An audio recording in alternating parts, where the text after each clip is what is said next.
All right, a pause in the action on the Eric Zane Show podcast to talk about Factor. Okay, there was a time not that long ago where I would spend a lot of time on, let's say, a Sunday, like hours, getting food ready for the week, prepping so that I could have something ready to go in a nice, convenient container. Problem with that is I'd spend a whole Sunday doing it.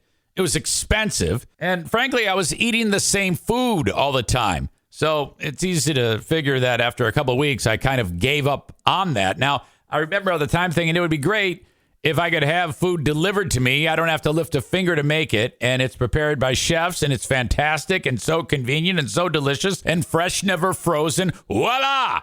Factor. Look, I know you love supporting me. That's one of the key things that makes a podcast survive is when you support who's doing the show. I want you to just try this, and you are going to be so happy. Go to factormeals.com/Zane50. That's Zane50. And then use code Zane50, and you're getting this for 50% off. That's how badly I want you to try this, just so you can see how easy and convenient and awesome Factor is. That's code Zane50 at factormeals.com/Zane50 to get 50% off. Oh, and I'll include the link in the show notes of this podcast. This November, get Factor and enjoy eating well without the hassle. Simply choose your meals and enjoy fresh, flavor-packed meals delivered to your door, ready in just 2 minutes. No prep, no mess. You are eating amazing food. You're eating well. It's so fantastic. Again, factormeals.com/Zane50 and use code Zane50 to get 50% off. That's code Zane50 at factormeals.com/Zane50 to get 50% off.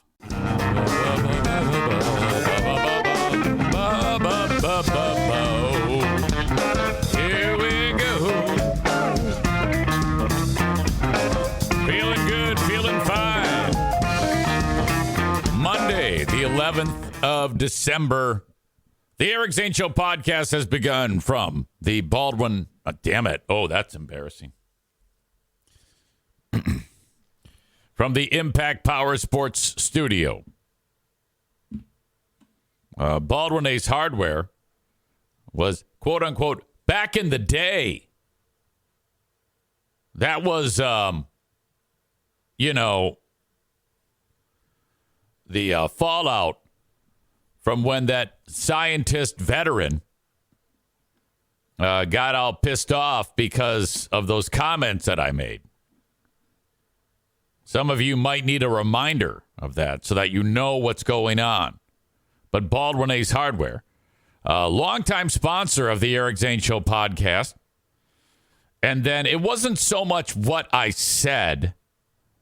It was, you see, Baldwin Ace Hardware then realized that a lot of the shit I say on this show when I make fun of MAGA people and Ottawa County people, he goes, I can't have you being associated with me because a lot of the people that come up here and go to Baldwin Ace Hardware are from Ottawa County. So I am no longer going to be a sponsor. I was like, all right. Yeah, you got to do what you got to do. And that was it. That was it. No more. No more. And that all came to us because of that veteran scientist who decided to go scorched earth on your old pal EZ. You remember, don't you? Hi, my name is Kristen Megan Kelly. I'm the veteran, and I'm the veteran. I believe I've called and left a message earlier today. I'm the veteran. I'm just trying to get some feedback from whoever would be in charge. I'm the veteran in making the decision to sponsor the Eric Zane podcast. I'm the veteran. I am the mother. I'm the veteran of a child that he spoke about on his podcast. I'm the veteran in a sexual manner. I'm the veteran, including sex acts that he wants my veteran to perform. I actually have the sheriff involved. Several sponsors have already backed out. And I'm the veteran. I believe in nonviolent free market solutions. I'm the veteran, so I greatly support free speech. I'm the veteran. By the way, a nonviolent free market solution, translation is cancel culture. Is not protected speech. I'm the veteran when discussing sexual acts of a veteran. I'm the veteran. It was an attack on me and my family, and I'm the veteran. It's one thing to have an opinion of adults, but again, it's not protected to speak sexually about a 7-year-old girl. Well, you got it all figured out. I mean, surely the Gestapo's going to come and take me away. I'm the veteran. If you would like to see the evidence, and I have seen on social media someone is messaging people to not talk about it. I'm the veteran, but they want... But she says a lot here. ...your business to know that your name is slapped behind the screen when he's saying these things. Mm-hmm. I'm the veteran. You can call me if you'd like. My number is area code 405. 405. 694 694 8344. I'm the veteran, but I would really like to know if your business supports this type of rhetoric. Area code 405 694 8344. I'm the veteran, and I'm the veteran. I would just like to hear back from you. Thank you very much for your understanding and your time. I'm the veteran. Thanks. Well, anyway, Bald Renee's hardware blew up in my face, and I was like, you got to be kidding me. We go back, you know, we hang out. And I don't know about you, but once you get to that point, then like if there was any friendship, I don't want any part of you. Fuck you. I don't want to talk to you ever again. That's the end of it. I almost forgot, and that's foolish of me, but our old pal Kenny, who is here right now, had a very, very frightening scenario this weekend. These tornadoes went ripping through Tennessee. And, wow, that was pretty intense. Many people lost their lives. And this is right in Kenny's backyard. So he actually has footage of the tornado. I mean, he's one of the guys saying, oh, my God, look at his, holy shit. And no, all kidding aside, he is 100% fine. I know a lot of people are asking about him now, and there he is. There he is. He's all good. And he and the family had to like huddle, had to like take shelter, and very, very fucked up. In fact, the ex, as he told me, the ex's street where his youngest spends half of her time was fucked up. And fortunately, no damage to the ex's place. But man, yeah, there's plenty of footage that you can check out online of all of this destruction. It was not good. Yeah, you had like this from like the top to the bottom of the United States. This wave of weirdo energy flew through, and depending on where you were, it just transformed the landscape. My God. Matt is joining us. Matt says, I have listened to every audio podcast there's been, but this is my first time to ever be able to join live. How about you? That's why I encourage people, whether they check it out or not, to follow me on Twitch. In the event that they've got time, they can hang out with us that way. So that is very, very cool. Welcome to you, Matt. I think that's the Matt, the tall dude that I see at the YMCA from time to time. Good to see you, buddy. I've been working my way getting back into the YMCA. I went a couple days last week, lifted an embarrassing amount of weight, but I got to get back there this week. So that is the plan. Always good. This is the season, you know, end of the year. A lot of people, you know, might go right at the start of the new year, 2024. And then they're like, yeah, I'm turning over a new leaf. And the place is packed because everybody is thinking the same thing. Everybody's like, oh, man, I'm going to go turn over a new leaf. I'm going to get over to the YMCA. And this is the year. This is my year. And then like a month into that, they're all gone. You know, every single one of them. But nowadays, they're actually going like now. Hey, I got to get a jump start. I'm like in that group now. I never thought I would be the guy whose goal would be to to be able to take some walks. Fleb1213 says, loving the doggo in the background. He's just chilling. That is Darla. She is a puppy, and there's more than one dog.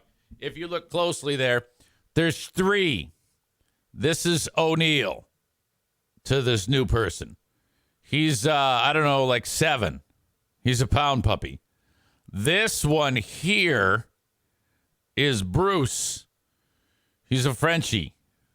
This is the type of dog that people get shot over. Like Lady Gaga's dude was walking one of these and then this is O'Neill's leg right here, the first dog. And then this is Darla. I can't even do a telestrator.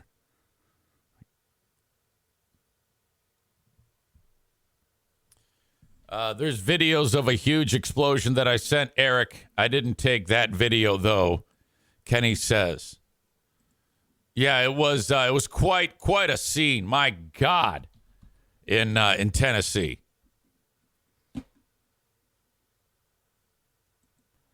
Just all sorts of crazy shit happening. Man, that is just devastating. So glad you guys are okay. That would have been fuck. Holy shit. All right. So thank you so much for checking on our boy Kenny. I have some news on the Great Food Giveaway number 3 with tampons. If you don't already know, for our 4th year now, we pass the hat around here and collect a ton of money to buy 100 Christmas meals. We box them all up, and then on a day that we choose, this time it is Thursday, December 21st at 3 p.m. at Irvine's Auto Repair, Grand Rapids Hybrid and EV. We then give away the food, so people will pull up in their car. They don't get out. We open their trunk. We put a box full of Christmas ham, corn, like canned corn, a bag of potatoes for mashing, a jar of gravy, not to mention a package of rolls, and then a pumpkin pie. And then the Grand Rapids Pit Bull Alliance is there with all sorts of supplies for pet food, cat, dog, you name it. You have any pets? Yeah, I got a dog. All right, here you go with some pet food. Okay, see you later.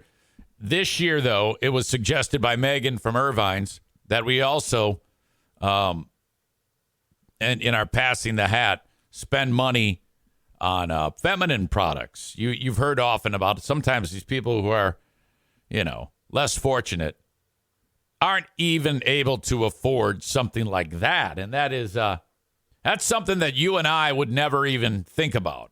It's just, we don't have to deal with that. Most people, I'm guessing, who listen to this show. So that's what we're trying to, provide just a little bit for in our effort. So initially, the goal was just more than it was more like $4,600. And then we found out that there was a sale price on the food. That dropped it to just north of $3,000 to pay for all of the food. We had 2 gigantic donations of $1,000 each, one from Irvine's. And then we have now had a grand total, counting those 2, of 40 donations. 40 donations have now raised $4,644.21 on the EZ accounting form. The amount that we needed for the food was surpassed quite a while ago, which leaves us $1,175.72 for feminine hygiene products, which Megan is in charge of Team Pink. So when you're in charge of Team Pink, you're making decisions about what to buy. And I'm actually going ahead I haven't figured out where exactly we're going to purchase our products. That's something I got to have a conversation with Megan about. It's either going to be Meijer or Costco or something like that, wherever our dollar stretches the most, And then, there's what types of products should we get? Now, that is, I am underqualified to make those decisions. That is a Megan from Irvine's decision to make. So then we're basically going to have all this food, all the pet supplies, and that's in all the feminine products. That's why it is known as Great Food Giveaway 4 with tampons. So thank you. Hey, keep giving, because right now, that dollar amount that we have for the feminine products, someone said that, I think it was Hurricane Ashley, that they cost about $13 for a box of 18. So ballpark figure, okay, I guess. That would give us about 120 boxes of those to give away. All right. So keep that in mind. And here is how you drop money into our hat. I'm including this on the chat of the live stream. It will be in the show notes of the audio podcast. There's a spot for easy on Venmo, Cash App, and PayPal. I prefer Venmo or Cash App because PayPal takes some of the money, which is bullshit. But there you go.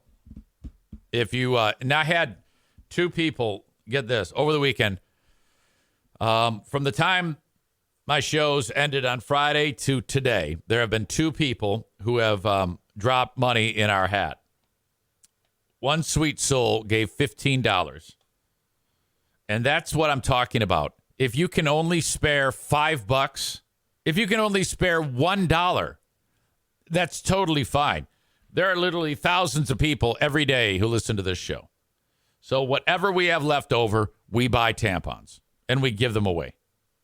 And if there's any left over after that, we're going to give the money away to Kids Food Basket. Okay? So 100% of the money that you throw into our hat goes towards this. So that's why I say if you can only spare $1, that's fine. We've got a ton of people, enough people listening that if I keep talking about it, they're going to be moved to do that. And then we're good to go. You know, there's strength in our numbers. So thank you so much. So some nice soul dropped $15 in our hat. Thank you. And then another person, this is an odd dollar amount, but I don't give a shit. The dollar amount was $369.69. Thank you to that sweet person. I had a conversation with that person yesterday, or was it yesterday or Saturday? Thank you so much. And that's what moved the meter for us this weekend. So two people did give. Thank you. Keep that in mind, you know. And then Thursday of this week, the last piece of the puzzle on the Great Food Giveaway is getting people to actually come and give away the food. Typically, in the first few years that we've done this, there's like maybe 10 cars lined up waiting. And then once they're gone, they kind of trickle in for the next 2 hours. It's a little tough to give it away. And last year we gave away 200 meals. That was almost too much because churches were coming by and we're like, take what you want. Fill up the stock if you want in your pantries. So we went with the 100, scaled it back because, you know, we want to be able to give it all away. But then this week, thank God to the good people over at Fox 17 in Grand Rapids. They said, yeah, why don't you come on and talk about the event, you know, a week before. And then, you know, we'll post a story online and you'll be on TV. The point of being on TV, and that is Thursday at 9:20 in the morning on Fox 17. So I won't be here, but you can watch me there. I'm not yet sure what I'm going to do about the podcast on that day. More on that later. But the point of that isn't so much to talk about what we're doing now, but to talk about, hey, as a public service, if you are in a scenario where you could take advantage of this, please be there. So that is the goal for this week. All right. Kenny's comments about being hunkered down. The movie Twister made it seem awesome, but when your family is that close to being in serious danger from a tornado, There's really just nothing awesome about it. You remember Van Halen did some of the soundtrack for the movie Twister? The song Human Beings. Oh, my God. That ridiculous scene at the end when they're like strapped onto the pole and the whole fucking barn goes flying. Oh, it's just ridiculous. It's a stupid-ass movie. Fleb1213, who's watching the show, new, says, can you believe they wouldn't allow me to pay it forward at McDonald's by paying for the person's food behind me in the drive-thru? Well, I'm glad. No, you shouldn't do that. That's horrible. That's a terrible decision, okay? First of all, you might be paying it forward for someone who's totally fucking rich. And second of all, you might be paying it forward to someone who's really fucking poor and feels obligated to pay twice. You know how it is? You know that pressure you feel when the people start paying it forward? Now, fuck that paying it forward shit, because all it does is it puts in a wave of bullshit. No. If you want to pay it forward, go give to a worthy charity. Don't pay it to some dick in the line at McDonald's. I'm Team McDonald's on this one, you fucker. Pay it forward. I fucking hate pay it forward. Pay it forward is bullshit. Holy shit. Yeah, come on. Kenny says, since what? Since when do they not allow that? When they got some sense, that's why. It's a liability. Joe Pellerito of the less retarded of the two Pellerito brothers says, I don't feel guilty. It would be rude not to accept someone's gift. Yeah, I know, but not everybody does that. You know? I can't figure out if I'm too warm or too cold. When you hear beeps like that, that's me fucking with the heater. Speaking of heater, I have a issue here in the house. Second time now, the furnace kicked on, and it was making a noise that, like, it was going to die. I recorded the audio and sent it to Joe Martinez. He says, that's your so-and-so, so-and-so, so-and-so getting ready to explode. So he's going to be fixing that. Thank God. Thank God I have a guy in Joe Martinez. That's the start of your commercial today. I saw a movie over the weekend. Boy, did this suck. God damn. Before I get to that, though, fuckhead Kenny, who's back to his old tricks, again, he's merged right into traffic. He says, reminder, Eric Zane does not want to be taken seriously. So disregard his opinion on this rant regarding paying it forward. In fact, do the opposite of what he just said. Oh, yeah? Is that right? How about you do this? Take 10 minutes for that crack. Welcome back, fuckface. Pay it forward. Fuck you.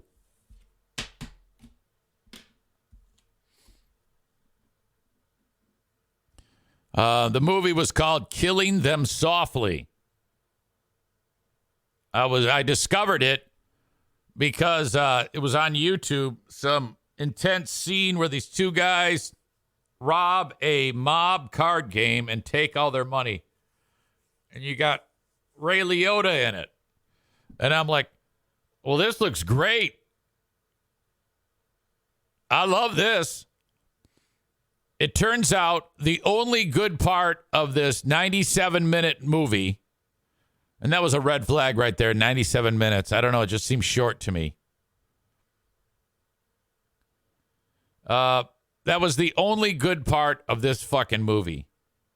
Oh, my God, what a pile of shit. And a nearly all-star cast. Brad Pitt. James Gandolfini. The guy who played Johnny Sack in The Sopranos. So all these All these characters. And Ray Liotta. And I'm like, well, it's got to be good, right? No. It's horrible. Absolute horrible. I mean, no twist at all. And I still can't figure out why the fuck this movie even happened. Killing them softly. Avoid it at all costs. It's on Amazon Prime for free right now if you're subscribed to that. Do not watch it. Do not watch that fucking movie. Absolute pile of shit. You know what I noticed about Gandolfini?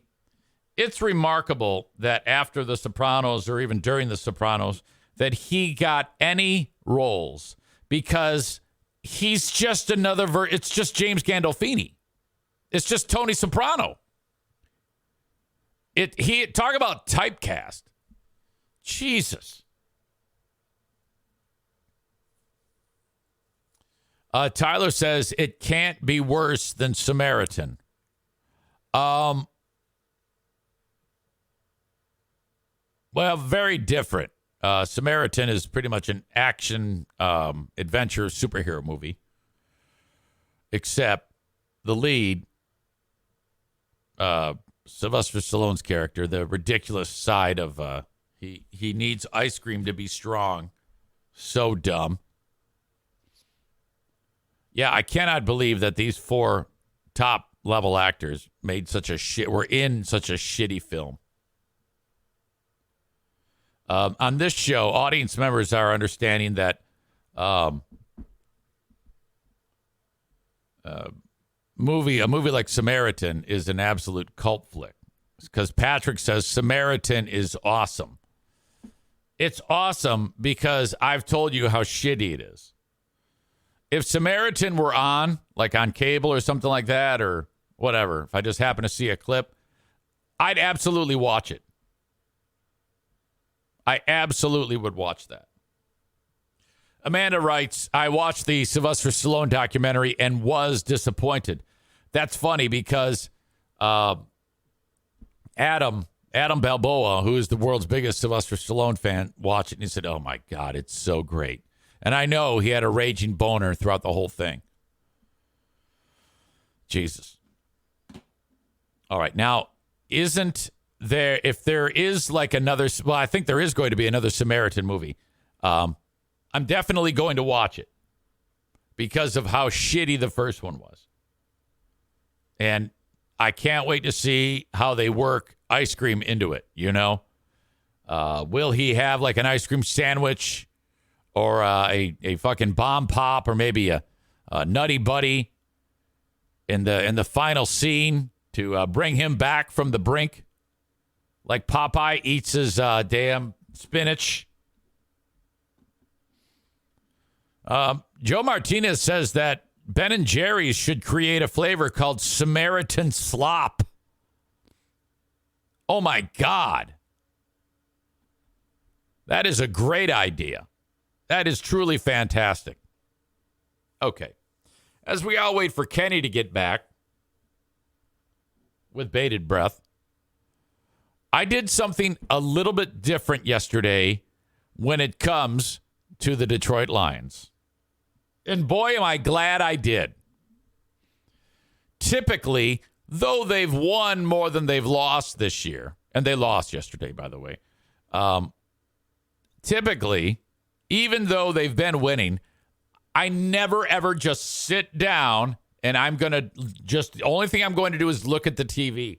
At best, I'll have it on my phone while I'm preparing a meal or something like that.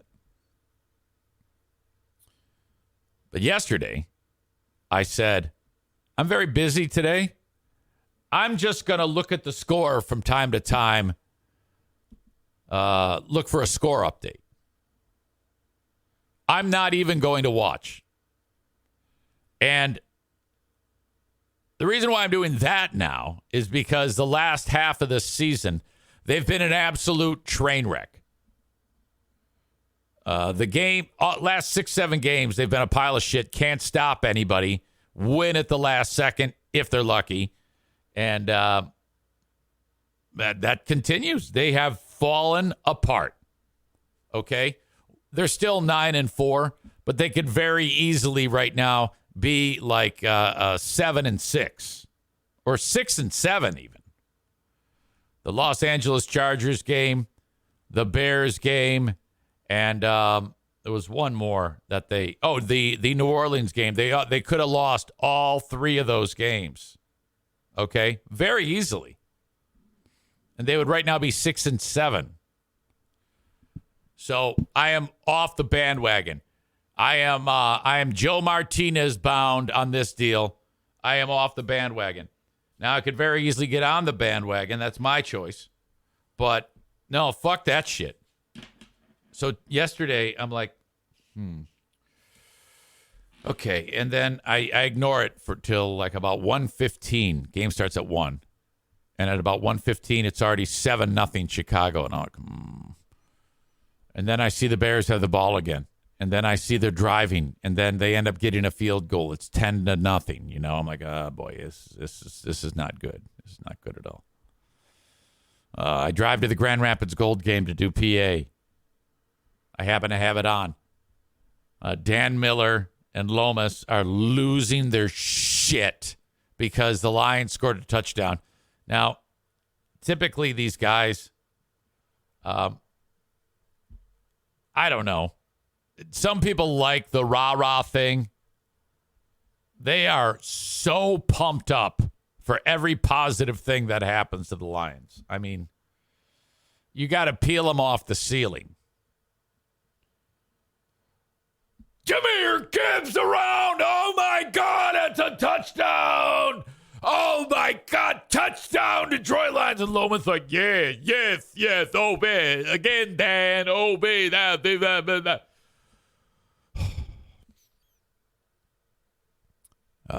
Then it was 13-10 Lions. Lions are like starting to dominate defensively. I get to the basketball game. Again, I haven't watched a lick of this. The guy who is the scorer at the scorer's table next to me, he's got it on his phone, and he's watching the game like this. Like his head is in his hands, and it's stressful. And I'm just kind of peeking over from time to time and looking at the score. And the Lions, they didn't score again for the rest of the game. The second half starts, and the Bears pile on another 15, and they win going away. Lions, an absolute pile of dog shit. They may not win again, is what Bleeding Heart Brian said to me. And I'm just happy because I didn't watch a fucking thing of it. Fuck that. They were already on a short leash. I'm not going to do that. That is not my game. I'm not going to sit there and waste my fucking day and get pissed off. Just looking at the score is bad enough. And so we're actually working. The game is going on. The Grand Rapids Gold game is going on, which they won. It was a great game. And I was keeping track on looking at the updated score, and then I just shut it down. I said to Mike, I go, dude, I dimmed my phone. And he goes, you're right. And he dimmed his. Fuck them. This is bullshit. Absolute bullshit. And everybody's like, well, yeah, but this team lost, so it's no big deal. And that team lost. Like, I don't give a shit. They're playing like fuck. Fuck them. You know what I was happy about? The Buffalo Bills, who, I mean, you got a Jekyll and Hyde team right there. They beat Kansas City. Kansas City, to me, is like the way New England was. You always want them to lose because they win so much. And it's been kind of a wonky year for the Chiefs this year. And the Bills, I mean, they were great for a long time. And now they're having kind of like a shitty year. They can still get into the playoffs, but they needed to beat Kansas City, and they did. Despite some crazy play late in the game where Kelsey caught the ball, and then he threw it over his head after he caught it, and some other dick from the Chiefs caught it and ran it in for a touchdown. But there was a penalty. So it came back, and then Patrick Mahomes, I think he had a damn temper tantrum in that game. Patrick Mahomes, temper tantrum, which I don't think that's ever happened. I don't think there's ever been an instance where Patrick Mahomes has lost his shit But I believe that happened in that game. He was pissed off because there was a penalty. Team would have gone ahead for the lead. This is how that went. Throws the helmet. Well, it just became a little... Well, have they lost the locker room? What is going on here with Mahomes? I just said that frustration is growing for Mahomes. He can only do so much, Jim, and how many times has he won the game? Look at how pissed off. He's upset with the refs. I've never seen him like that before. He was yelling at the refs. Great respect for those two.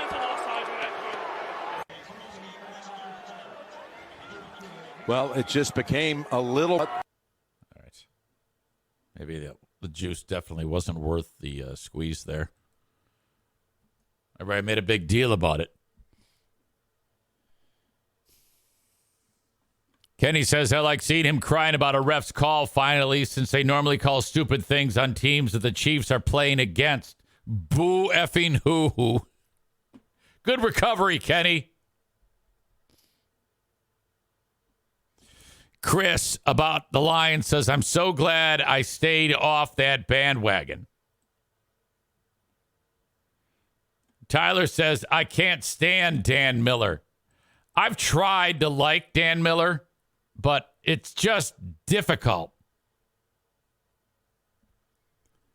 Tyler also writes, all of you motherfuckers who were talking about Super Bowl at the beginning of the season, fuck off. He's talking to your old pal EZ right now.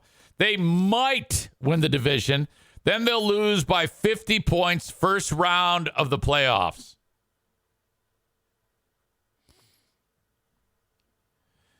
Ben Weller says, finish better than the last season, and I'm okay with it.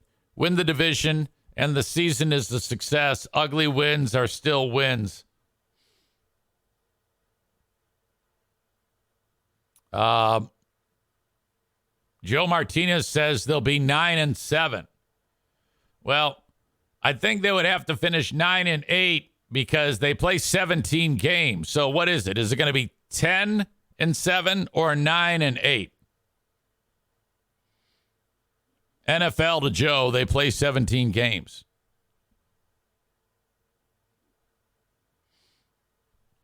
Linda says, I can't stand Lomas saying Dan Miller's name all the time. Yeah, he has two huge crutches, does Lomas. You see, Dan, he takes a long time to say the word Dan, the name. And he's always referring to him personally like that. He doesn't need to throw in his name every time. Like, we know you're talking to Dan. It's the only other guy in the booth that's talking. The other thing Lomas does is he says again all the time. You'll never not hear this. If you ever listen to the Lions ever again, you will hear him say Dan, Dan, all the damn time. And again, Dan. Again, Dan. Kenny adds, Dan is one of the shortest names ever, but he takes 5 seconds to say it each time. Rebecca says, Lieutenant Dan. Ben says, if Dan Miller goes, we need Mark Champion back. Mark Champion, I think he got shit canned because he wasn't positive enough. Like, he would get so fucking pissed off when the Lions would throw an interception that I think that burned management's ass, and they went ahead and hired Miller because he's a damn cheerleader behind the mic. All right. So I'm off the bandwagon. Fuck this shit. I won't watch another game this year. I'll listen to it perhaps if I'm driving around. I will check the score, but it's too frustrating. I haven't watched much of any of it this year. They've been winning, and I just kind of glance at the phone, or like I said, I'm doing something. I never, ever sit down to watch it. There is no fucking way. Even though they've won 9 games this year. Side note, and I won't get too far into this, I have officially clinched first place in the regular season of my fantasy football league. Your old pal EZ is 10-3. I'm sorry, 11-3. The worst I can do is first place. In 2 weeks, the playoffs start. One more regular season game. And I'm telling you, this is ridiculous because the party I was telling you for the draft, I forgot that it was even going on. And it's at my neighbor's house. So I just kind of walked outside in my sweats and my Crocs, wandered in. They've all got like charts. Everybody has 5 laptops. And they're really pining over who they're going to draft. And all I did was best available, draft. And I've been kicking everybody's ass the whole year. And I wish I could tell you it was for entertainment purposes only, but there is skin in the game. I think, let's see, we have 10 people and we each gave $50. So that's $500. And I don't know how the money is going to pay out. I don't know if it's winner take all or what. I forget. I'm hoping it's winner take all because if I win this whole fucking thing, I get $500. That's how it should be. None of this second place and third place bullshit. $500 goes to the winner. Anyway, I better not say too much about it because if the commissioner's hearing me talk shit, she'll probably get pissed off and kick my ass. And I know she can. It's all young people.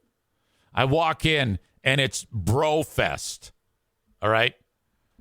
They're all great. I like them all. But, you know, they don't want to know me because I'm old and gnarly. And they're all in their 30s. Except for this one couple. And they're really, really sweet. And I talk to them all the time. And it's this dude, Josh, and this nice lady named Brooke.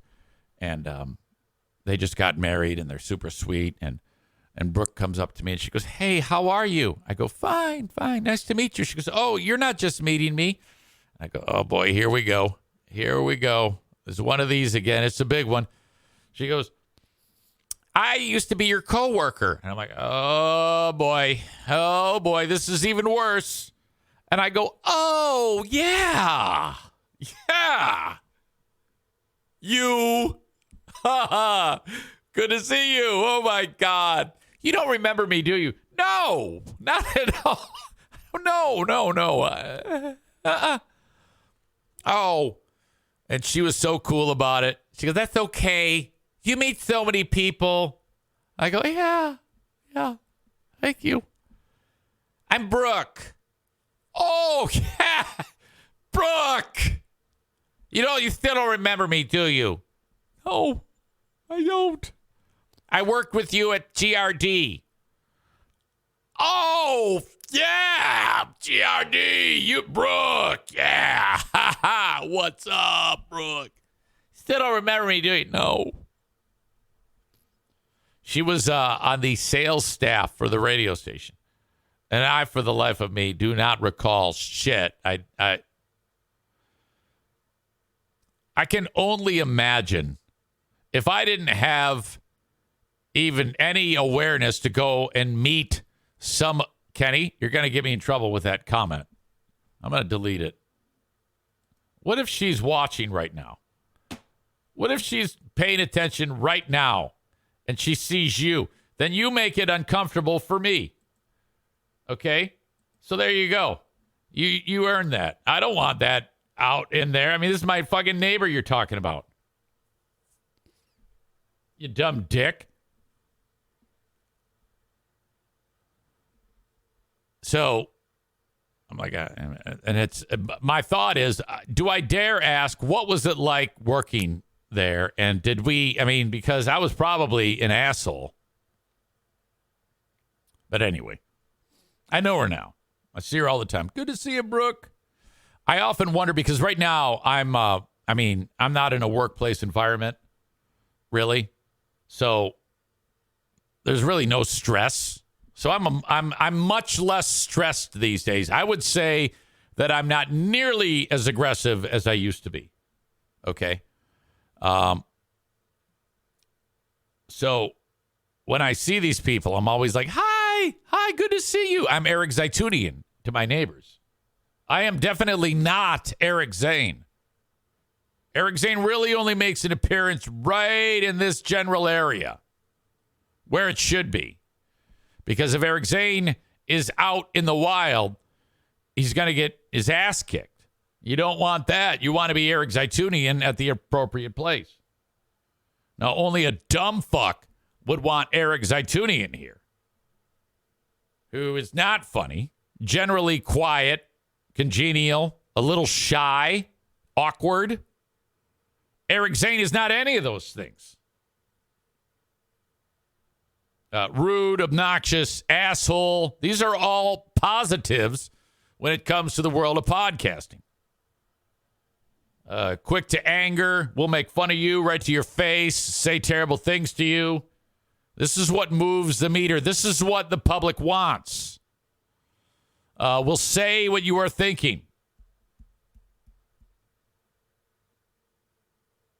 We're bouncing around a bit. Tyler says, I really appreciate Dan Miller reminding us it's the Detroit Lions every time they score instead of the other Lions team. Touchdown, Detroit Lions. Yeah, that's his thing. And you're right. It's clumsy every time he says it.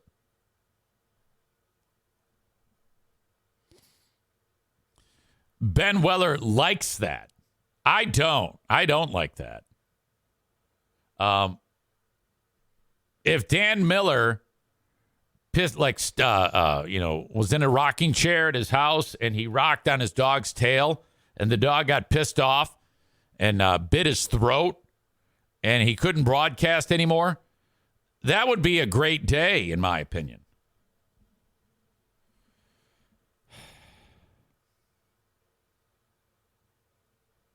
Phileb 1213 says, what do you think Larry would say about the Lions? I don't know what the fuck you're talking about.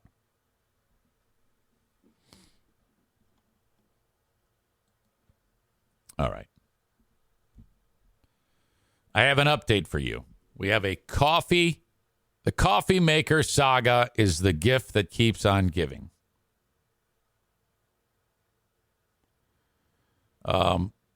Footnote, remember I talked to you about how I keep getting the raw deal on buying Christmas gifts. The tide has turned. I'm now okay. It started with I bought a coffee maker for Diana because she put that on her list. I would like a coffee maker. I buy the coffee maker. 2 days later, she comes home. She has a new coffee maker. She now has 2 coffee makers. I go, why did you buy this? Well, it was on sale, and it's the one I wanted. Like, what do you mean the one you wanted? Well, this is the one I wanted. I go, well, all it said on the list was new Keurig. Yeah, but this is the one I wanted. Did you buy me one? Yes. This is the one I wanted. I go, I don't know. You didn't put it on you just put Keurig. You didn't say Keurig model HV37 iced coffee 2000. Yeah, this is the one I want. Is yours like this? I go, I don't think so. That's not the one I want. Okay. We'll put yours in the RV. All right. So that was that. Then I go, all right, well, I'll move down the list. All right, that's a bomb. No good. First of all, I'll buy the new knives. That one worked out. That's not enough, though. You know, it's your Pooh Bear. I'll buy the Lululemon crossbody. Nice accessory, little purse that they kind of wear, I guess. Costs about $90. No big deal. All right, I'll buy that. I said to Jackie, I go, hey, I want to buy this crossbody. She goes, okay, great. Yeah, that's a good one, Dad. I go, okay, cool. 1 minute later, hey, can I give you the money and I give her the Lululemon crossbody and you buy the mini Uggs? Sure. Why?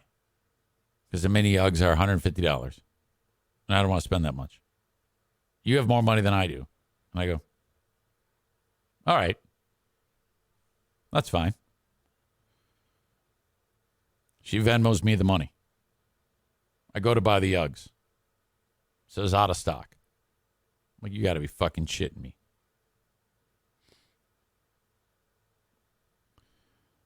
Update, though. I went to go put it into my virtual basket to buy it, and it wouldn't let me do it. I called Jackie. I go, the fucking thing won't let me do it. And it's, by the way, it says it's not going to be here till the end of January. She goes, oh, shit. We'll just buy it from Mom, and then we'll just tell her that they're coming. I go, okay, that's a good idea. But I can't get it. It doesn't go in my basket. She goes, I got it to go on my end. Give me your card. All right. I send her my card info. She buys it. I get a receipt. You've just purchased these. Great. Okay. This is where the tide turns. The next day, it says, your Uggs have shipped. So I guess they decided that they're coming now. I don't know. They had one laying around, but now we're in business, you know? So that's fantastic. However, there's one footnote. We got to go back to Coffeemaker Gate, the Keurig. When she bought that, she said, this is what my brother got us for Christmas. For you and I. And I go, oh, okay. So, you know, whatever. Took that in stride. She went on a girls' weekend this weekend. So it was me and the NFK and I. This is Saturday. No. Sunday. Doesn't matter. Kevin says, boy, that new coffee maker sure is great. I go, you're damn right it is. Does a great job. And he goes, yeah, I like it. I go, I do too. Thank you for that. He goes, thank you for what? I go, well, thank you for the coffee maker. He goes, I didn't get it. I go, right. Well, I don't know. Diana said that, you know where this is going. Right away, I'm like, Diana bought it and didn't tell him that I'm thinking she just did it all on her own. Like swiped his card and then bought it. She like ripped him off or some shit, or I don't know. I don't know what's going on. I go, well, Diana said you got this for her and I as a Christmas present. He goes, I didn't do that. So this is fucked up. And I go, now right away I'm thinking he is aware that now the way this lays out to me is I'm thinking that he's thinking that Diana bought that and didn't tell him and he used his money like she's like Bernie Madoff or some shit. And I'm like, oh, fuck. This is fucking weird. And he goes, well, whatever. Okay. And he was caught off guard. And so was I, rightfully so, you know? I mean, that's weird. So I started texting. First of all, I want to see what you guys are thinking right now of this. Maureen says, yikes. Chris says, oh boy, something strange is afoot. Chris in Buffalo says, what? Tyler says, uh-oh.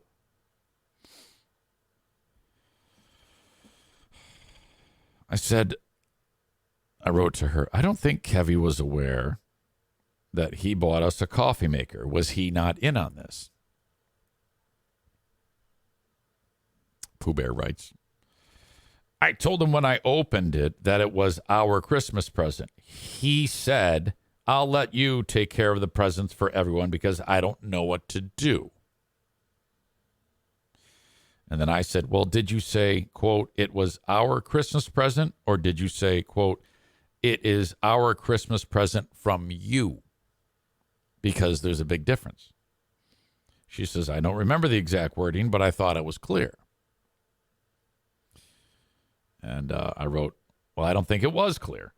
I just thanked him for it, and he had no idea what I was talking about. It was very awkward. If I were him, it would be reasonable to conclude that you are spending money that isn't yours. I'm not mad, but this is on you. I was under the impression he was aware because you said this is a gift from my brother. You can't act out like that and then leave me holding the bag with an awkward conversation. The first thing you need to do when you get home is approach him and acknowledge all of this with him and apologize for whatever miscommunication happened, please. She says, I didn't act out. When he asked me what to get everyone, I said the Keurig can be from you for us. And he said, okay, whatever you want to do. And then I said, I will just get the kids gift cards. And he said, okay. And I wrote, okay, I didn't mean act out as a bad thing. It's just the wording I chose. If you could maybe just review the whole thing with him when you get home so it's not weird, that would be great. He's not mad or anything. It was just awkward. And I said, or do you want me to explain it to him? She said, I will. And then she said, love you forever. And I said, I love you too. And then that's it. Now, that was handled very maturely. So no problem there. But then she was right because she came home, okay, and she said, do you remember when we talked about this, this, and this? And and then he sat there and he looked around and he goes, oh, yeah, I do. And so it's all good. It all worked out. It was he just forgot. But at the time, I was like, please let it be that he just forgot. Don't let it be that she didn't. That this fucking thing is even more fucked up than it has been. What do they say? Simplest answer is probably the correct one. So nothing weird. Kenny's back after his horrible joke and says, I'm surprised the NFK didn't need an extended training session with the new Keurig with lots of cursing and arm flapping and whatnot. Well, it's funny you say that. That may be the case because there are a lot of buttons on that fucking thing. So if we might have had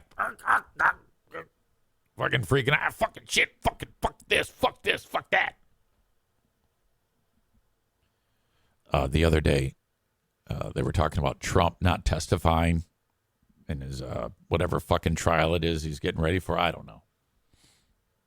And, you know, the NFK oftentimes talks to the TV. And this was what I heard yesterday. I can hear the audio of the story coming to the TV about Trump, and he hates Trump. And all of a sudden I hear, cock. Oh, fuck. Love it. All right. This show is available every day in its entirety on Twitch. Like right now, I'm virtually an hour into the damn thing. There's still an audience on Facebook, X, and YouTube, but not for long. I'm about to send you all on your way. If you want the full show, it's available at download the Twitch app and then search Eric Zane Live, and then you can watch it, the whole thing, uninterrupted. You may also, on your desktop or laptop, go to twitch.tv/Eric Zane Live, follow the page, subscribe to it. You're good to go. You know when I go live. When you're subscribed, you get no ads that come in out of nowhere, video ads from Amazon. They throw those in there unless you are subscribed. To be subscribed for free, you must link up your Amazon Prime account. It's too boring and long for me to explain that. You'll figure it out. Just go there, tool around, click where it says subscribe to Twitch Prime. If you don't have Amazon Prime, you can actually pay it. Pay the freight. It's a few bucks a month if you want to avoid the commercials. Or don't. Just get it for free and just don't worry about the commercials. True, it messes up the continuity, but whatever. I don't care. Whatever works for you.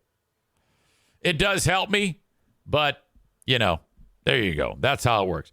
The audio podcast is available wherever you download shows. As soon as this one is done, I make it available, take the audio, post it, and I prefer Apple Podcasts. Please subscribe, rate, and review to the audio podcast. Like we have these new people that are watching today who are subscribed to the audio podcast, never watch it on Twitch, but still subscribe on Twitch or follow on Twitch. Same thing if you get the show every day from Twitch, subscribe to the audio podcast. These are all things that give your old pal Easy internet points, and that's what makes the world go round. Thank you, though, for watching on Facebook, X, and YouTube. One more thing, my Patreon is available. And boy, I had a great time this past week with Who Are These Zanes? With my first morning show on the Jersey Shore. Oh, that was fun to review.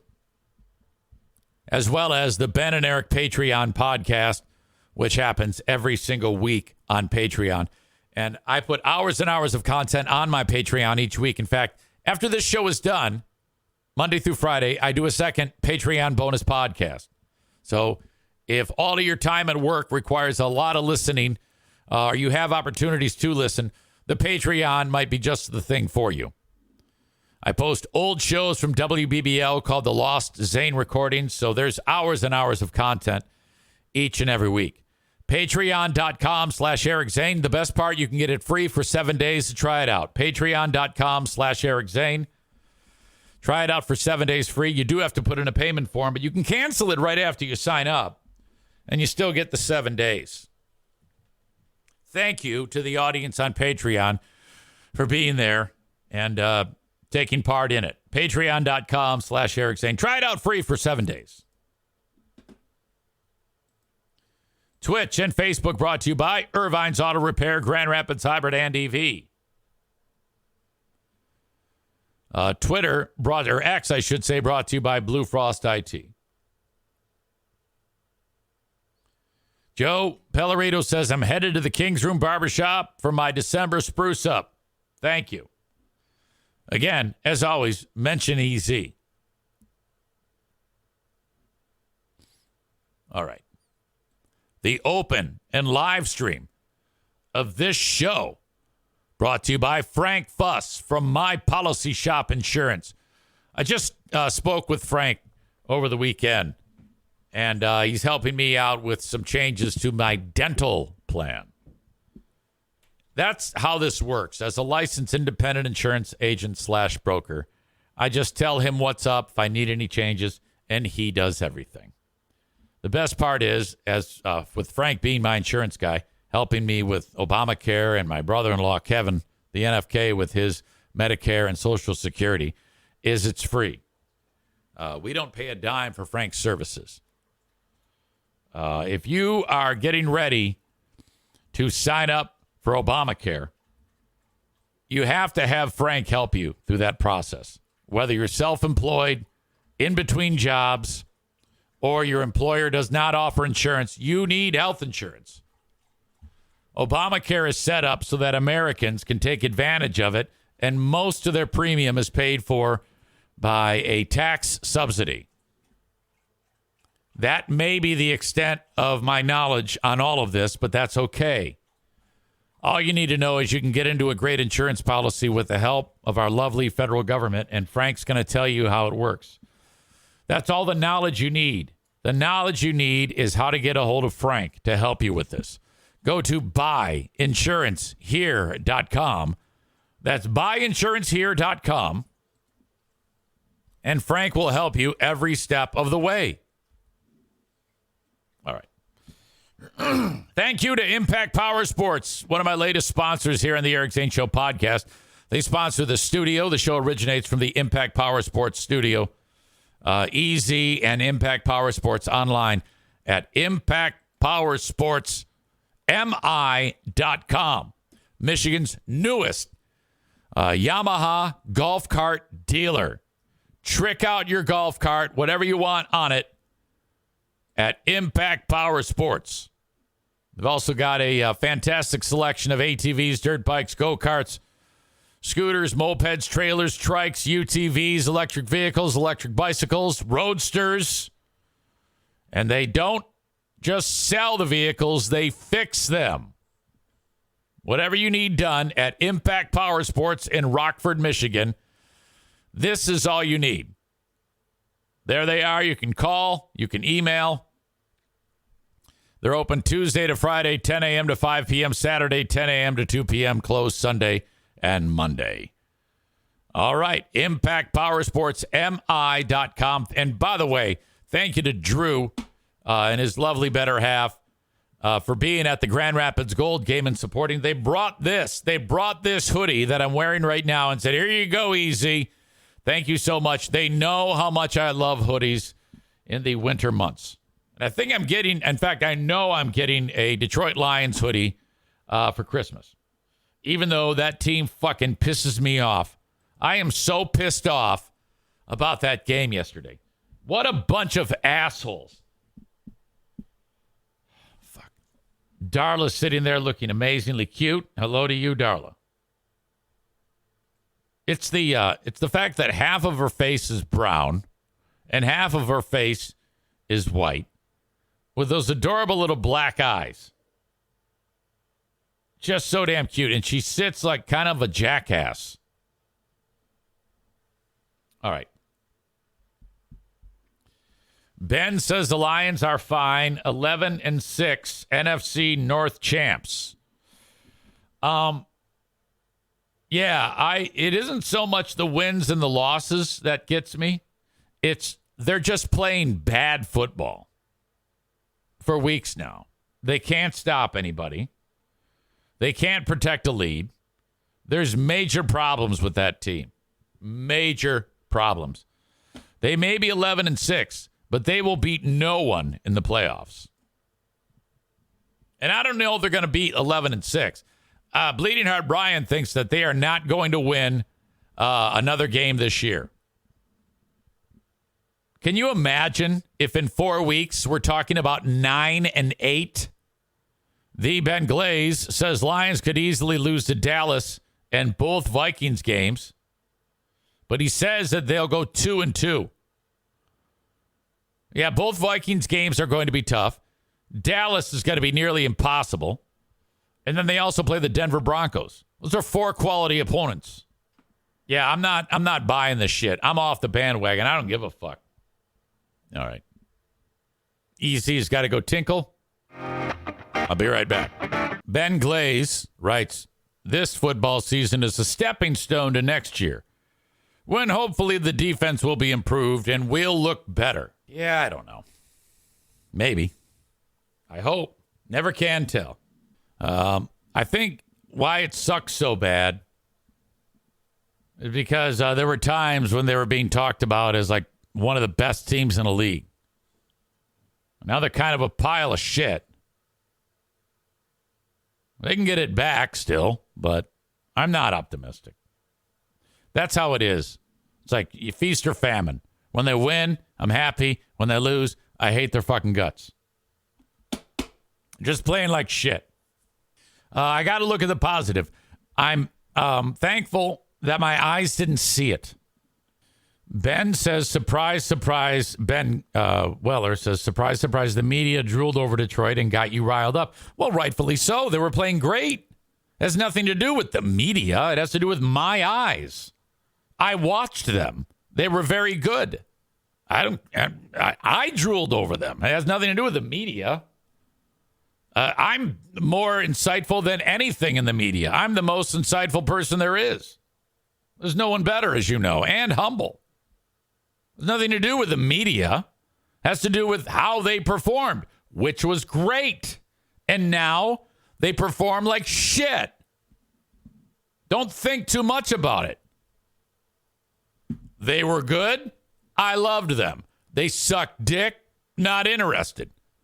I don't want to follow a team that sucks unless you're the Detroit Pistons. Man, I'm loving this. I am so excited about the great things that are happening with these guys.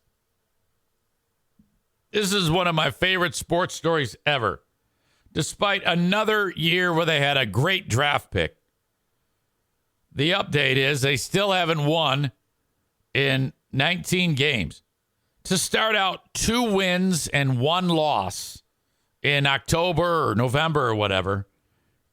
And now they're 2 wins and 20 losses is fantastic. They've lost 19 in a row. They got to keep going.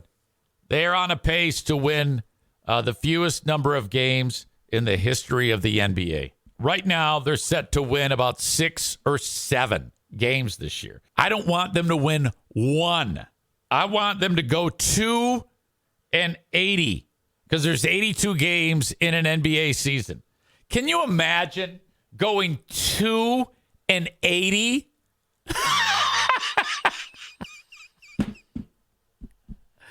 That's fucking great. God damn. The record is 28 consecutive losses for the NBA. They're sniffing at it now. One at a time. Come on. You know what's crazy is the Spurs have only won one more game with that guy who's the giant, Victor Wembanyama. They drafted him, and he's a pile of shit, I guess. I don't know. I would think he's a pile of shit if they've only won 3 games. They've lost 16 in a row. Oh, my God, this is great. Now, look, if they got hot and started to win games and then they went, then yes, I support you. I am not ashamed to say that when the team sucks, I'm not interested. And the team really has to work to get my attention. Okay? I can't figure out if the fans that support the teams, when they suck, are just really, really good people or stupid. I don't know why people waste their time when teams are a pile of shit. I don't. And we're still in this dark age of Detroit sports. They all suck. A couple of the teams are playing better to some degree, but essentially still piles of shit. Big picture, you know. Red Wings are, God damn it, that they've been losing lately. And the other night, Dylan Larkin, I thought he almost fucking died on the ice. It was terrible. But they suck again. And the Lions fucking suck. Can't drop the E out of uses. I'm like that with most teams except for the Red Wings. I'll watch good or bad. Hold on a second here. Did I forget something? Yeah, I did. I do want to mention Irvine's Auto Repair, Grand Rapids Hybrid and EV, 616-532-6600. Love you so much. Thank you for being part of this show. That, of course, is where the Great Food Giveaway number 4 is going to be on a week from Thursday. 616-532-6600 for anything automotive to keep your car running right. They work on all makes and models, all EVs, all electric vehicles, and I should say all electric vehicles and all hybrids. They'll take care of you at Irvine's. I think the only thing that they won't touch is a Volkswagen. So not everything. 616-532-6600. Shout out to Joe Martinez. He may have already have been here. I don't know. For being our guy. Whenever we have a problem with anything furnace AC, Joe Martinez is on top of it, and he can be your guy too. You still have time till the end of this month to get the free furnace tune-up. All you have to do is call him to schedule it, 616-516-8579. Literally no charge. He walks in, he does the work, he says, see you later, and then that's it. He turns in to DTE your address that he tuned the furnace, and then they send him the $79 fee to get the furnace cleaned. What a deal. Truly a free deal. All you have to do is reach out to Joe to schedule it at 616-516-8579. I have a good story, and I have fallout from a bad story. The good story. This running back for the University of Michigan. Now, amongst all the Michigan nonsense that I've talked about with the cheating and the resignations and the suspensions and the firings, aside from that, the Michigan players have been fantastic. One in particular is this Blake Corum. Now, it is a different world for star college athletes today, especially football players. We're getting more players who are agreeing to stay at the college for as many years as they can, because finally now they are making bank. There was a story about Marvin Harrison Jr. from Ohio State, who's likely a top pick. Well, I know it'll be first round. He might even be the first overall receiver for Ohio State, or pretty close, top 5, top 3. He has the opportunity to make as much money at Ohio State as he would a rookie year in the NFL. Now, that's fantastic. When players are saying, nah, I'd rather play college football than go pro because they're making so much money off of name, image, and likeness. This is fucking great. Not only that, but the players have all the power, and they should. Like, if an asshole coach is like running the show, the player just says, well, all right, see you later, Ohio State. I'm going to go play for this school. I think the quarterback for Ohio State did that, didn't he? Michigan kicked their ass again, and then now he's off to like another school because he's tired of getting throttled. I don't know. Who knows why he's leaving? It doesn't matter. It's fucking great. Gives the players all the power. Back in the day, it was just, okay, you're a football player, and the only income you are allowed to make is from your scholarship. You can't have a job. You can't do anything. Oh, and by the way, we're going to make millions of dollars off you. Hundreds of millions of dollars off of you. My God. Blake Corum is one of these people who's been making a ton of money. And then what he does is he then turns around and he does nice things with his money. He's been building like homes, or he buys homes and then he flips them, and then he takes some of the homes and he gives them to less fortunate people. That is so fucking cool. He did an event over the weekend at Somerset Mall in Troy, this is great because this is where all the rich people in Metro Detroit live. So he's surrounded by rich people who they want to see him. They pay top dollar to hang out and get their picture taken with him, and then it's a toy drive. So all these rich fuckers, there's 5,000 people there. They all bring toys, and then Corum goes to the inner city of Detroit and gives all the toys away to the poor kids. Okay? So this is win-win. He raises all this, he makes all this money, gets all this free shit for people who donate it, and he gives it to these poor people in Detroit, and he doesn't have to hang with those losers in Detroit who are getting the free shit, you know? I mean, someone would be like, well, that's fantastic. I mean, yeah, but let the proof is in the pudding. He doesn't have to hang around with these smelly bastards in Detroit who are going to get the free shit. He just, yeah, here's a picture. Pay me money. Let's give away some toys. And all these kids get the free fucking toys, and he doesn't have to shake hands with these grimy fucks in downtown Detroit. It's win-win-win. My God. Holy shit. Here he is. Look at this dude. This guy here who's taking a picture with, his typical Michigan scumbag fan.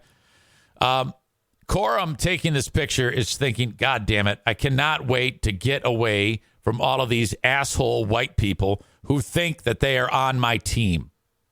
That's what he's thinking there. As we all know, as I've said many times, I don't have a problem with the players. It's the fans.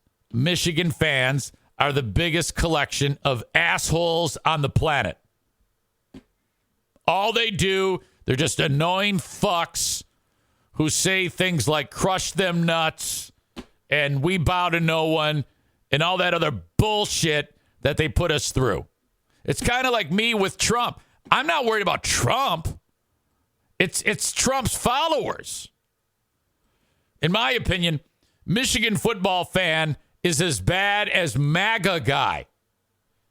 And sometimes Michigan fan is MAGA guy. Not all the time. Sometimes Michigan fan is MAGA scum.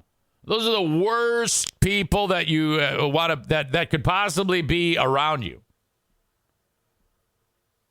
God. Ben says Michigan has more wins than the fans have teeth or money. That's not true. Michigan fans have a lot of money and a lot of teeth. Okay? And a lot of them are very, very wealthy. And they're assholes. Ben Weller says Michigan fan is far worse than MAGA. I don't know about that. Because a lot of these Michigan fans, they're actually pretty smart. They're well-to-do for a reason. They work hard. They're aggressive. They're educated. You know, they have nice families. But they're assholes, and they know it. MAGA scum are just the absolute bottom of the barrel. So I don't agree with that. Like Nate there in Kentucky, he writes, "Don't lump us MAGA scum with Go Blow fans." No, it's impossible. One does not equal the other. You do have the outliers, though, who are Michigan fans that also are MAGA fans. Okay? And then you have some of the Michigan fans who aren't educated, they're stupid, they're poor, who think that they're like wanted. They're not.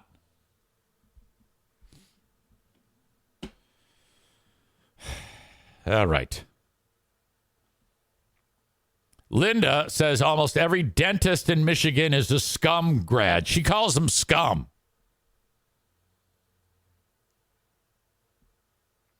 Can't drop the E at a U, who loves Michigan, says Ben Weller is obsessed with Michigan. Like, Ben does not like Michigan, Ben Weller. Kent does like Michigan. I don't know. At the end of the day, I don't trust Michigan fan. Okay? I don't trust them at all. I love Corum. He only needs one more touchdown to have the record. And the reason why he had a shot at the record is because he didn't go pro. He could have gone pro. But he's making so much money right now. And his stock is very, very high. He did it in a smart way. He took a lot of his money and he made it seem like he gives a shit about these poor people. And he probably doesn't. I mean, who cares? And then he gives them all this. She gives them a few free houses, gives them a couple stuffed animals, and everybody loves them. That is the way to do it. And he's making millions of dollars playing for Michigan. One event organizer estimated the crowd at nearly 5,000, while Corum told reporters afterwards that he believes that 20,000 to 25,000 toys were collected for the holidays. You know? The thing about those toy drives is that if you think about it, they're kind of fucked up. And this is, stay with me here. You know, you collect a bunch of toys and then you give them to the kids. Now, if I'm a kid and I want like a new Xbox and I get, you know, a Monopoly game, I'm going to want to take that fucking Monopoly game and bash your head in with it. You know, I honestly don't know if it's the best idea to just give rando gift to rando kid. You know, I mean, you got a kid who has no arms and he gets like a rug making kit. I mean, that's fucking insulting as shit. I don't know. It just doesn't match up to me. Kenny says most of the time those kids don't have much of anything anyway, Eric. They appreciate anything they do have. Yeah, fuck that. I don't know about that. I wouldn't. You know, if I'm some kid in the inner city and all these rich bastards at Somerset Mall have got every fucking video game platform under the sun, I want some of that fucking video game cheddar. Rick from TC says, because kids with 2 arms would love a rug making kit. Yeah, you know what? Don't nitpick the jokes, fuckface. Rich, along with that stupid adage, if you're poor, you better be grateful for anything given to you. Yeah, no. Fucking take it back. I don't want it. I don't know why these goddamn toy drives. Yeah, bring any toy and we'll just give it to any kid. No. Bullshit. It must be all video games. Okay, all kids love video games, no matter what. So these toy drives should be, if you contribute to a toy drive, you have to contribute a brand new video game system with at least 10 games. Not a stupid $4 stuffed animal. Fuck that. Oh, yeah, that's great. That's a nice present. Poor kid. How the fuck is he going to play Call of Duty with a Teddy Ruxpin bear? What a pile of shit.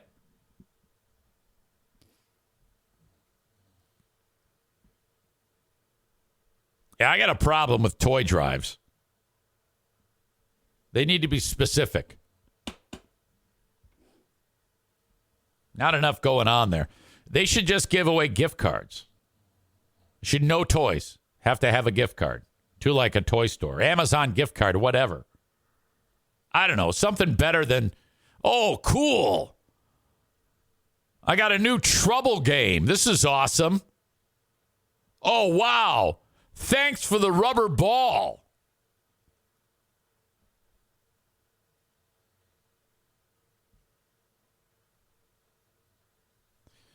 Matt Kuiper says, why get them a PS5 when they don't even have a TV? Yeah, you know what? Let's not complicate this more. All right. That's enough of that. Anyway, I like Corum. I'm just happy that Michigan is playing Alabama. Okay? Because I want Michigan to beat Alabama. Alabama bought their way into the Final Four. They paid actual money into getting into that. I think I called Kevin Matt when I should have called Matt Kevin. Sorry. Rich says, yeah, the same goes for food drives. Who the fuck wants a ham? Yeah, that's stupid. That is ridiculous. All right. So that's a good story. I love that story. This one is kind of good because it's starting to end positively. But it comes to us from a story that I talked about on Patreon last week, but did not really get into on the free podcast. So some of you, this will be the first time you've seen or heard this. But it was there's been a lot of discussion how on college campuses there's been a lot of anti-Semitism recently.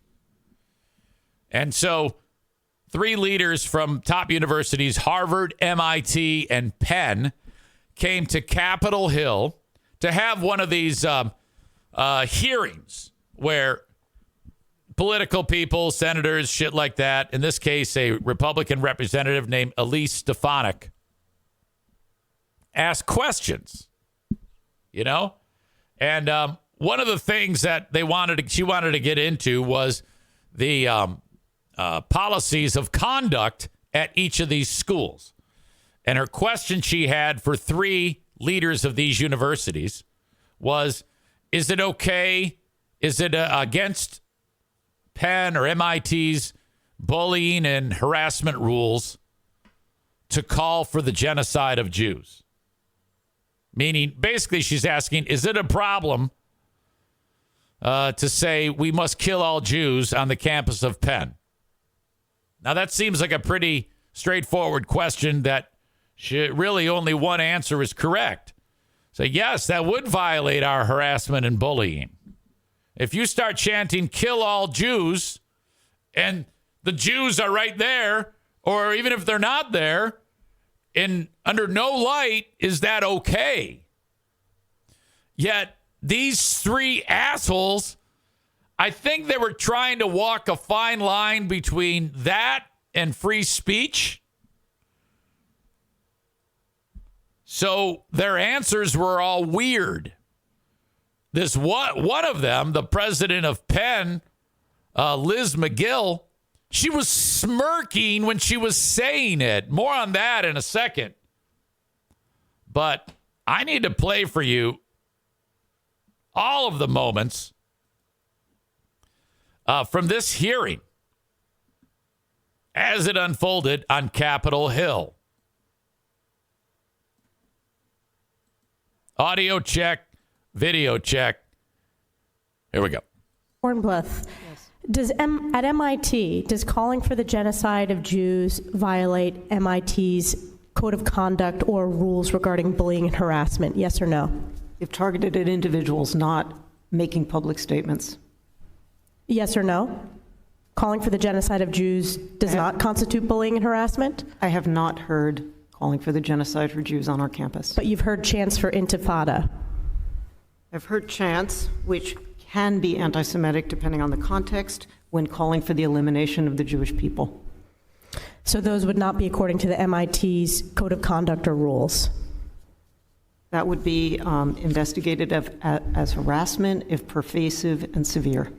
Ms. McGill, at Penn, does calling for the genocide of Jews violate Penn's rules or code of conduct? Yes or no? By the way, the first one, I don't know how she tiptoed her way through that, but she kind of did. See, this is the chick that's smiling the whole goddamn time. Holy shit. She just had to resign. That's the update here. She's resigned. If the speech turns into conduct, it can be harassment. Yes. Okay, so if they say it can be harassment if saying death to all Jews leads to actual dead Jews, then I'm against it. That's what she just said. I am asking specifically calling for the genocide of Jews. Does that constitute bullying or harassment? If it is directed and severe or pervasive, it is harassment. So the answer is yes. It is a context-dependent decision, Congresswoman. It's a context-dependent decision. That's your testimony today. Calling for the genocide of Jews is depending upon the context. That is not bullying or harassment. By the way, I guess this Stefanik is a MAGA superstar. This is the easiest question to answer yes, Ms. McGill. This is the first time that I've heard a MAGA superstar, and I was like, I agree with the MAGA superstar. I don't know. I haven't heard anybody say anything negative about Stefanik or Stefanik. So is your testimony that you will not answer yes? If it quit smiling, you dumb bitch. Is if the yes speech or becomes no? If the speech becomes conduct, it can be harassment. Yes. Conduct meaning committing the act of genocide? The speech is not harassment. This is unacceptable, Ms. McGill. I'm going to give you one more opportunity for the world to see your answer. Oh. Does calling for the genocide of Jews violate Penn's code of conduct when it comes to bullying and harassment? Yes or no? Oh, no. She's still smiling. It can be harassment. The answer is oh, no. Yes. And Dr. Now, before they go to the next one, over the weekend, some donor pulled a $100 million grant or something like that for Penn. And that McGill there, she's in charge of Penn, and she's out. She had to quit. Dr. Gay, at Harvard, does calling for the genocide of Jews violate Harvard's rules of bullying and harassment? Yes or no? It can be, depending on the context. They're all saying the same goddamn thing. What's the context? She just said what does it matter, the context? As an individual, targeted at an individual. It's targeted at Jewish students, Jewish individuals. Do you understand your testimony is dehumanizing them? Do you understand that dehumanization is part of anti-Semitism? I will ask you one more time. Does calling for the genocide of Jews violate Harvard's rules of bullying and harassment? Yes or no? Anti-Semitic rhetoric. When it And is it crosses into anti-Semitic rhetoric? Anti-Semitic rhetoric, when it crosses into conduct that amounts to bullying, harassment. Look at this guy in the red tie nodding along. You don't want to be nodding along. Intimidation, that is actionable conduct, and we do take action. So the answer is yes, that calling for the genocide of Jews violates Harvard Code of Conduct, correct? Again, it depends on the context. It does not depend on the context. The answer They cut the weird old lady who looks like one of the bankers at Harry Potter. is yes, and this is why you should resign. These are unacceptable answers What the fuck was she laughing at? across the board. Wow. Welcome to Gringotts. Incredible. I cannot get over that. Aha. Believe I lost my audio at some point in there, but now it's back. Thank you to Joe Martinez for letting me know. Occasionally that happens. Occasionally that happens on the old Eric Zane Show podcast where I zig when I'm supposed to zag. It's fucking embarrassing. Well, anyway. 2 minutes. 2 minutes of no audio. Are you kidding me? Kent says, rest in peace to our ears after cranking the Bluetooth. Temporary pause in the fraudulent broadcasting system, says Chris. Boy, how screwed up is that as I rant and rave like a lunatic? Chris says, we didn't hear whatever you were reading. Nah, don't worry. It sucked anyway. Well, anyway, that was a horrible thing. And now McGill is gone. And that Stefanik, the one who was asking the questions, she's tweeting out things like 1 down, 2 to go. Holy crap. All right. Thank you for your patience. Sorry about that. My bad. My bad. All right. Thank you to the Mario Flores Lakeshore team of Van Dyke Mortgage, 231-332-6505. If you're in the market for a new home, you must get pre-approved. 231-332-6505. Get the lowest rate possible. Maybe get some money out of your home. Perhaps you've lived in your home for a while and you've got some equity built up. By all means, if you're thinking about doing that, get a hold of Mario at 231-332-6505. From anywhere in the United States, the Mario Flores Lakeshore team of Van Dyke Mortgage. Grand Rapids Gold in action yesterday. They won big time. That was fun to watch. Fantastic effort. And we don't have games now until after the new year. I don't know if the league takes a break or whatever the fuck. I think they have a road trip and then they break for the holidays. But we will be there January 2nd. Looking forward to seeing you. Get your tickets. GrandRapidsGold.com. Always a good time. Thursdays and Fridays, $2 beers, $2 dogs. We had a fantastic crowd on Friday night. One of our biggest. Really starting to catch some momentum there. So that is fantastic. As well, we have a game on. We had a game on Sunday, better than the previous one, but still kind of weak with the attendance on Sunday. If you want to, I want you to check out the games. GrandRapidsGold.com. SNL Cold Open. Anti-Semitism. Now, I kind of watched this, and I got about as far as the woman who's playing the part of that Stefanik, and I hated that.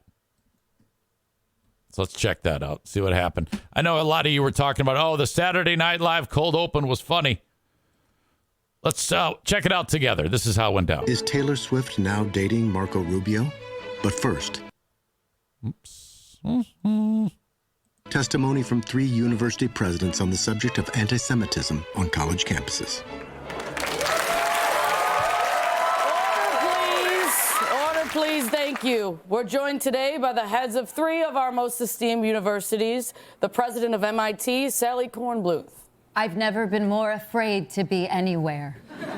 The president of UPenn, Elizabeth McGill. Can I just resign now? Not yet. And the president of Harvard, Dr. Claudine Gay. Thank you. Dr. Gay, would you like to do a quick joke about your name to get it out of the way? I would. Dr. Gay sounds like a Molly dealer on Fire Island. Thank you. Now, I'll turn it over to MAGA superstar Elise Stefanik from New York, who's been pacing the hallways listening to Lose Yourself by Eminem. Miss Stefanik. Thank you, Chairwoman. Now, I'm going to start screaming. Okay, this is where they lost me. This impression right here. Questions at these women like I'm Billy Eichner. Anti-Semitism, yay or nay?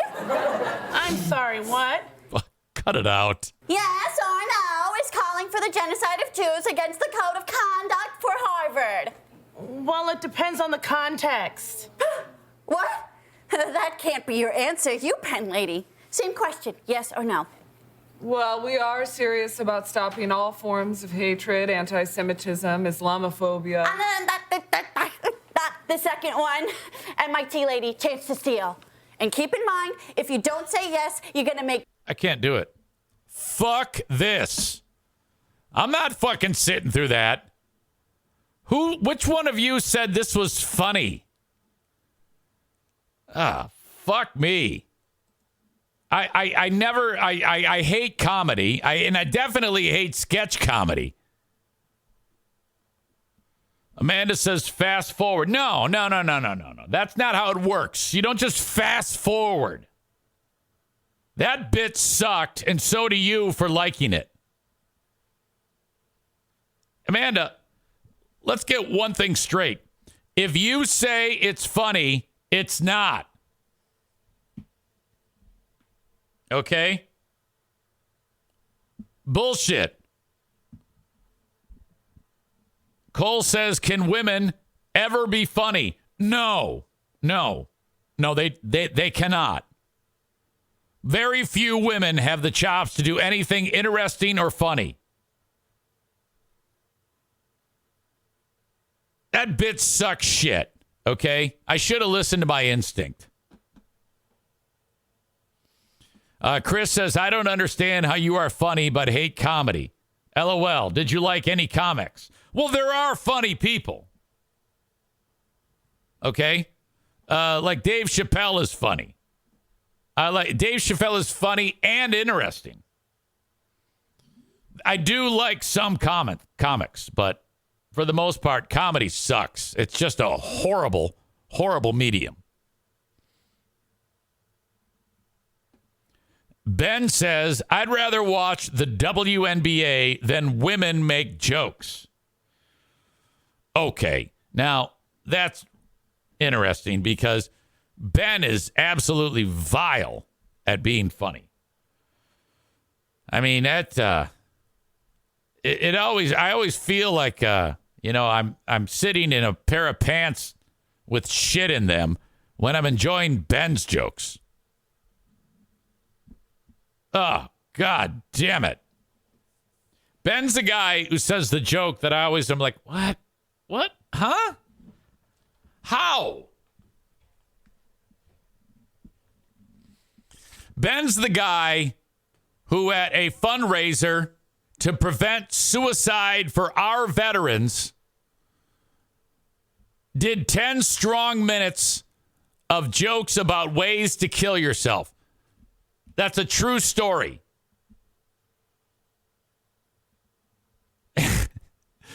At a benefit for veterans who every minute of the day, they're thinking about being on the end of a rope. Ben got in front of them and did a bit called Fun Ways to Kill Yourself or some shit like that. I have it on good authority that 70% of the audience killed themselves in the parking lot during Ben's stand-up bit about killing yourself at a suicide awareness event. That actually happened. That sounds like doing jokes about abusing children at a Remember the Children event.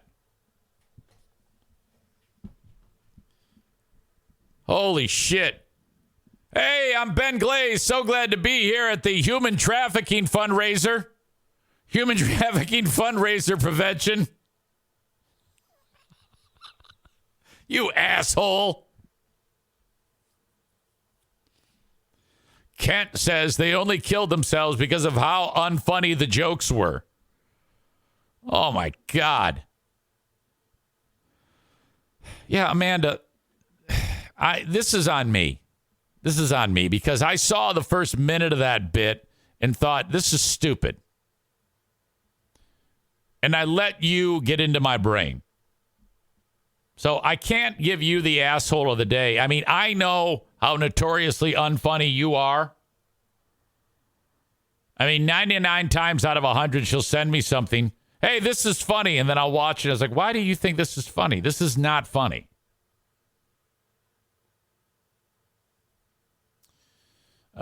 She cites the one example that worked. Yeah, I said 99 times out of 100.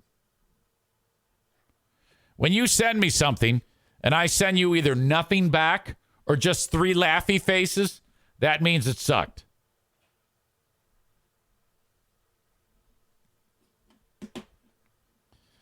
All right. This was horrible. This is almost as horrible as that SNL cold open. This story is almost as tragic as that SNL cold open. And that takes us to the victim impact statements from Ethan Crumbley, or for Ethan Crumbley. This was gut-wrenching. God damn. For the whole day in the courtroom, the family members and friends of the deceased got to speak for their lost loved ones. By the way, Amanda then finishes with, fine, I give up. I guess I'll go kill myself. Yeah, you can't say that because we're not putting that past you. You can't. You can't ever say something like that, you fucking moron.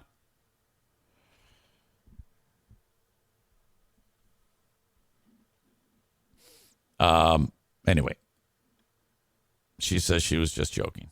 Yeah, you can't joke like that. I can. You can't. I was able to make it through a few of the clips, and God damn it. Talk about some tough individuals, these loved ones for the victims. You had, the sensibility, the ability, I should say, to restrain yourself. I think that's really substantial and fantastic because, this is the type of thing that it's totally possible that somebody freaks out and tries to attack Ethan Crumbley. So they've got like a deputy right by this maniac throughout the whole thing. So high security as each family member, this is 2 years ago now, each family member comes up and says something poignant to Crumbley. And it was just too much. There's so much going on there. I cannot believe what it would take to be able to pull something like that off, to have those words. These poor people have been tormented for now just north of 2 years. Every single minute of every single day, because of this maniac. And they talked about how in his little notebook that he wrote all his thoughts that he wanted this notoriety. That's why he didn't kill himself. He wanted to see the aftermath, the premeditation that was proven. All of the notes he took, the fact that he convinced dad to come with him to buy the pistol, and the stupid dad who's the worst father ever. And the mom and dad are going to be in prison for quite some time, too. They should be killed, too, frankly, in my opinion, like Crumbly. It's just too bad that we have a civilized society. It's like, I wish we could be medieval in these scenarios. And how satisfying it would be. You know how people say, oh, that solves nothing if you do the eye for an eye. No, vengeance is fucking glorious. Vengeance will be mine. I 100% support the way some countries do this, where the person's found guilty, and right then they just take him out and kill him. That would be fucking fantastic. This pussy sat there with his head down the entire time. There was one kid who said, I want you to look me in the eye. And he looked up and looked at it for a second, and then he put his fucking pussy head down. He did get a chance to speak. The last person to speak before the judge announced the punishment of life in prison was Crumbly, who spoke publicly for the first time. He said, we are all here because of me today, what I did, because of what I chose to do. I could not stop myself, Crumbly said, adding, my parents did not know what I planned to do. They are not at fault. Disagree. He did ask for leniency, but asked the judge to honor the victim's wishes. Any sentence that they asked for, I ask that you impose it on me, Crumbly said. I want them to be happy. The fact that his name's Crumbly, that just sounds like the name of a fucking psychopath. Crumbly? Are you kidding me? He says, I want them to be happy. I want them to feel secure and safe. I don't want them to worry another day.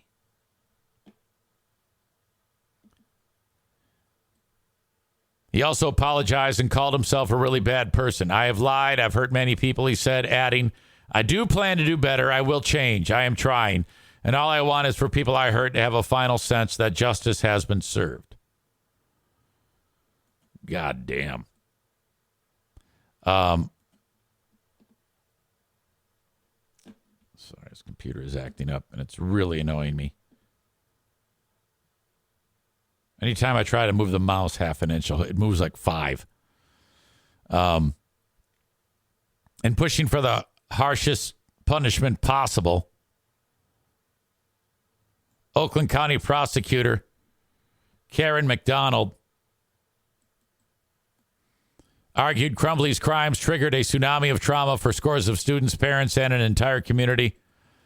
All of it could have been avoided, she said, but the teen chose to keep his plan a secret. He could have disclosed that he had a gun and was planning to shoot up a school, but he did not. Today was about the victims. We heard the voices. All incredibly sad. He can be rehabilitated. He is redeemable, an advocate says. Nah, fuck it. Why even worry? Don't spend another minute on that guy. He will rot in prison, and hopefully he will be assaulted every day of his life.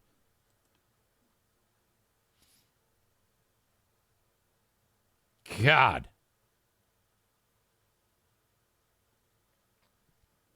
Unbelievable.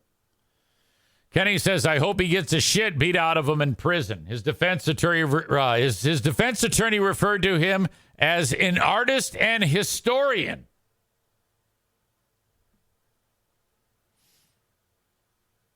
My God. Well, rot in hell, Ethan Crumbly.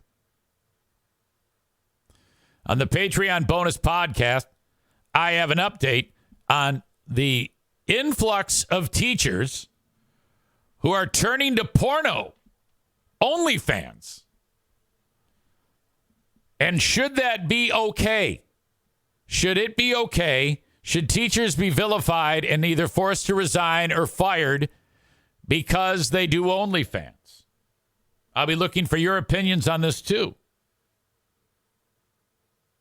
That comes up on the Patreon bonus podcast. In that, we will no doubt hear from teachers whining about not making enough money, even though they make a fairly good wage. Even an entry-level teacher making $40,000 for the 3 months a year that they have to work. That's fantastic. Anyway, thank you to TC Paintball. Rick from TC Paintball is here. He's been writing bet on the chat. I think he's all in on Michigan. Now, I, as you know, want Michigan to beat Alabama, and they will. They will be. They're a very, very good team. But I'm not like one of these asshole fans. I'm not an asshole fan about anything, really. You know, other than being high on the Lions when they were winning, and now I'm completely off the bandwagon, and I hope they lose all their games. I'm not a fan of anything. Rick loves Michigan, I guess. TC Paintball, tcpaintballgr.com. The home of the 5-year plan for axe throwing and a great paintball adventure.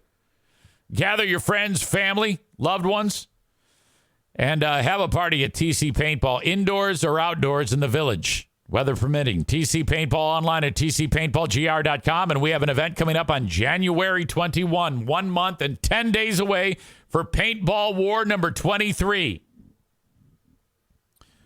I need you to reach out to me if you want to participate. TC Paintball is where we will be. We'll have a pizza party beforehand. The event gets started at 3 or 4, and it will be fantastic at TC Paintball. Online at tcpaintballgr.com. Batting last in the lineup today, King's Room Barbershop. Online at kingsroom.net. 3 locations for you to get to. Northland Drive, Caledonia, or the newest location at 821 36th Street in beautiful Wyoming, Michigan, right next to the costume room. Haircuts are $19 plus tip. If you've been to Lady Jane's, Sport Clips, or Jude's, I almost said St. Jude's earlier, give King's Room Barbershop a try. Please mention your old pal EZ when you head over to King's Room Barbershop. Today's Asshole of the Day is brought to you by TC Paintball. It's me for believing that the SNL bit, the cold open, was funny. It was me for trusting audience members as to what's funny. It was not funny. It was stupid. Thank you to you for being part of the show and supporting the great food giveaway with tampons. Again, I will include that in the live chat. If you would like to contribute on the great food giveaway with tampons. Coming up, great food giveaway number 4. Otherwise, that is it. Thank you so much for being here. I will talk to you down the road. Till next time. Bye-bye.